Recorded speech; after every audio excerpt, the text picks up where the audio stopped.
5 erreurs à éviter lors de la signature de vos compromis de vente immobilière. Alors, étape incontournable de tout achat immobilier, la signature chez le notaire est souvent redoutée parce qu'elle est d'une importance cruciale. La moindre erreur peut faire capoter toute l'opération, voire peut mettre en danger la réalisation de la bonne opération telle que tu l'avais pensée. Donc, ces étapes sont cruciales. La première de ces erreurs est simplement d'y faire confiance au notaire parce que c'est un humain, c'est un clerc de notaire qui va faire les vérifications. C'est un humain, souvent sorti d'école, pas trop expérimenté. Dans certaines études, ce n'est même pas des clercs, c'est des assistantes administratives. Donc, attention à leur faire confiance. De mon expérience en tant que directeur de l'école des investisseurs, aujourd'hui, on ne fait même plus confiance aux notaires. Même si on a des notaires partenaires avec qui on travaille, on sait très bien que les clercs derrière, ça bouge, ça change. Donc, il faut tout le temps vérifier, toujours vérifier et même tellement vérifier qu'avec ma femme, on est deux à vérifier. Parce que seul, c'est compliqué et les détails, souvent, il faut prendre le temps de bien les voir, de bien les lire, de bien les comprendre. Donc, surtout, ne faites pas confiance au notaire, ni même confiance aveugle à votre notaire. Le deuxième point, il est qu'au-delà de ne pas faire confiance, il ne faut pas hésiter à challenger ce que vous disent les notaires. Parce que bien souvent, dans certains cas, vous connaissez mieux le dossier, vous, que lui ou que son clerc de notaire. Je vous donne un exemple. C'était un élève du programme d'accompagnement au sein de notre école qui se voit dire par son notaire que le permis de louer doit être validé en amont, en fait. Or, là, pour mettre dans le contexte, l'élève achète une maison dans laquelle il va faire des travaux. Il va mettre tout ça en location, ça va générer 1 000 € de bénéfices nets par mois dès le premier jour de location et 50 000 € de plus-value. OK? Mais là, il faut faire des travaux. Donc, pourquoi est-ce qu'on va faire passer, du coup, la mairie et le permis de louer, sachant que c'est payant et c'est du temps, c'est des retards dans les délais. Donc, pourquoi est-ce qu'on va faire passer une personne administrative pour comprendre effectivement que l'appartement est inlouable et puisqu'il ne respecte pas les critères de décence, il n'y a pas la VMC, il n'y a pas les toilettes, l'électricité n'est pas aux normes. Donc, quel est l'intérêt? Pourtant, le clerc de notaire dit, dans cette ville, il ne cherche pas à comprendre, il faut les permis de louer. Ok, oui, mon gars, le permis de louer, on le fera après les travaux. Ça ne considère pas la situation de l'avant-vente, de la signature du compromis.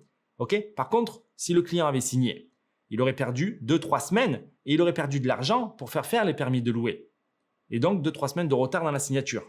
Donc, challengez ce que vous disent les notaires, ce que vous disent les clercs de notaire. Okay? Parce que souvent, c'est les clercs de notaire qui peuvent faire ce type d'erreur. Maintenant, vous avez compris qu'il ne faut pas leur faire confiance et qu'il faut les challenger. Le troisième point est qu'il ne faut pas les laisser négocier pour vous. Vous ne croyez pas qu'ils vont négocier à votre place. Ok? Moi, à mes débuts, il y a 10 ans, je pensais que je parlais pas de la taxe foncière ou je parlais pas de la protection des charges si c'était un appartement à l'époque et je laissais ça au notaire. J'y avais expliqué ce que je voulais. Mais jamais le notaire va défendre vos intérêts. Le notaire, c'est un postier. Il va communiquer avec son confrère. Il va regarder effectivement toute la partie administrative. Il va faire un travail en profondeur, mais il ne va pas négocier à votre place. C'est à vous de dire carte sur table au moment de l'offre et de la mise en place des conditions d'achat ou des conditions de vente si vous vendez, quel est l'acheteur que vous sélectionnez, sur la base de quelles conditions. Et ça, vous le donnez au notaire parce que le notaire ne va pas négocier pour vous. Je t'invite à t'abonner pour ne rien manquer de l'actualité des investissements immobiliers à haut rendement. Clique sur la petite cloche, abonne-toi et tu recevras les notifications des dernières vidéos qu'on publie. C'est vous qui devez demander au clerc, s'il ne le fait pas, de creuser les servitudes, l'historique du bien. On a eu le cas d'un autre client, histoire dingue. Il achète un bien dans le nord de la France. On arrive, donc il y a la négociation, on perd du temps pour aller chez le compromis, on fait les devis, on va plusieurs fois sur place avec l'agent immobilier. Le vendeur était aussi sur place en train de faire des travaux, on le rencontre, c'est un client quelque part VIP pour qui on faisait nous le travail d'investissement clé en main au sein de l'école des investisseurs. Donc on voit le vendeur, voilà, il se passe 2-3 mois, on arrive chez le notaire. Le notaire rédige le compromis. Ok. Et quand on récupère l'acte de propriété, en fait, on s'aperçoit que le vendeur est en faillite personnelle, en fait, qu'il y a une hypothèque sur le bien.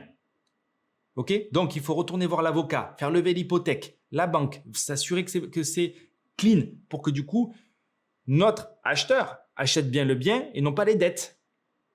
Ok. Donc ça, c'est à creuser à chaque fois. Vous devez connaître exactement quelles questions poser au notaire. On veut savoir les servitudes, l'historique des propriétés. On veut savoir au cadastre les limites. Je pourrais donner encore un exemple parce qu'il y en a des dizaines. Un autre bien que notre client achète sur lequel du coup, il y a Pôle emploi qui a construit du coup son bâtiment sur le terrain de la parcelle du client en fait. Voilà. Et donc tout ça, ça doit être vérifié dans les détails par les notaires. C'est donc à vous à vérifier, comme j'ai dit, entre autres, la parcelle, l'historique du bien, les servitudes, la situation financière. Tous ces éléments-là doivent être vérifiés et il ne faut surtout pas les oublier parce que derrière, vous achetez le bien, les dettes et potentiellement moins de surface que ce qui vous a été vendu parce qu'un voisin a construit chez vous ou parce que le vendeur est en faillite personnelle et vous achetez ses dettes. Donc, vérifiez tout. Creusez, posez les bonnes questions au clair. Si vous ne savez pas quelles questions poser, faites-moi un petit commentaire dans la description de cette vidéo. Je vous répondrai personnellement avec grand plaisir. La 5e erreur et la plus dramatique est simplement de ne pas mettre les bonnes conditions suspensives pour la réalisation de l'acte de vente, c'est-à-dire pour l'achat. Ok. Et là, c'est pareil, ce n'est pas le notaire qui va te les dire. C'est toi qui dois connaître exactement les conditions si tu vas au bout de ton projet. Je te donne un exemple. Il y a un garage, tu dois le transformer en habitation. Ok. Du coup, tu veux l'autorisation pour pouvoir le transformer. C'est en train d'arriver à un client, il a acheté une maison à diviser, il veut créer un logement dans un garage. Le logement, il est en zone inondable, donc on dépose l'ADP. Après la signature du compromis, l'ADP est refusée parce que le garage est en zone inondable. Du coup, le projet passe de 500 € de cash flow en location longue durée. Il aurait pu faire 1000, 1500 avec de la courte durée à 200 € de cash flow. Du coup, le client doit décider s'il y va ou s'il n'y va pas. Il fera toujours du cash flow avec de la courte durée, mais en location longue durée, ça sera beaucoup moins rentable. C'est à lui de prendre la décision, mais c'est à lui à penser à toutes les conditions suspensives qu'il doit mettre. Le prêt, les demandes préalables de travaux, la capacité de financement. Tout ça, ça doit être absolument anticipé. Si tu ne sais pas l'anticiper, il faut poser les bonnes questions, il faut comprendre où tu veux aller. Et pour ça, la meilleure des étapes qui suit, c'est effectivement de faire un bilan personnel pour définir si toi, tu es plus sur une maison à diviser, un immeuble de rapport, de la courte durée, en fonction de ta capacité de financement, en fonction de ta localisation. Pour ce faire, tu peux prendre un rendez-vous gratuit à partir du lien en description de cette vidéo. Donc, dans cette vidéo, pour résumer, on a vu les 5 erreurs à ne pas faire pour acheter de la meilleure manière. Premièrement, faire confiance au notaire. Deuxièmement, ne pas le challenger. Troisièmement, tout vérifier. Quatrièmement, attendre le jour du compromis pour finir les négociations. Ça doit être fait en amont. Et cinquièmement, négliger les conditions suspensives. Si tu as la moindre question par rapport à tout ça, n'hésite pas à me contacter, je te répondrai avec grand plaisir. Ciao, ciao.